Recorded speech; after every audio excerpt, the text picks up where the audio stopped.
Welcome students of 505, video 6. Welcome to this video about the exam of 2024. We're talking about question 4. We praten over vraag 4. Nostra papia toccante per conto 4. In nostra mira, anti-Hollandes nota sempre tabet in forma di gobernación democratico.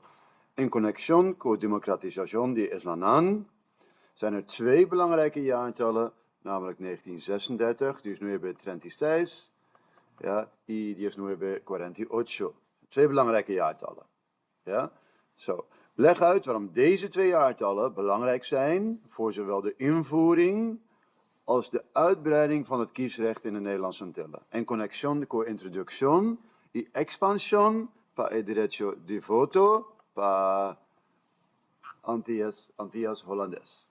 Leg dat uit. Laten we kijken naar het antwoord. Dus we hebben un forma de gobernación democrático y introducción y expansión para el derecho de voto para el Antillas-Hollandes. Ja, dus de uitbreiding van het kiesrecht in de Nederlandse Antillen. Daarvoor zijn deze twee belangrijke jaartallen dus heel belangrijk geweest. Ja, en de Nederlandse Antillen, zoals je daar kunt zien, is Aruba, Curaçao, Bonaire en Sint Maarten, Sint Eustatius en Saba. Die 6 eilanden. Ja, dus we zien dus twee jaartallen die heel belangrijk zijn geweest. 1936, invoering van een beperkt kiesrecht. Ja, la promesa instante solamente en de hombre rico tabet in magdi vota. Después tur hombre y mujer tabet in magdi vota. Dus later, die is 1948, ja, mochten meer mensen stemmen. Dus promesa. Introducción de derecho de voto limitado. Ja, dus alleen maar de rijke mensen mochten stemmen.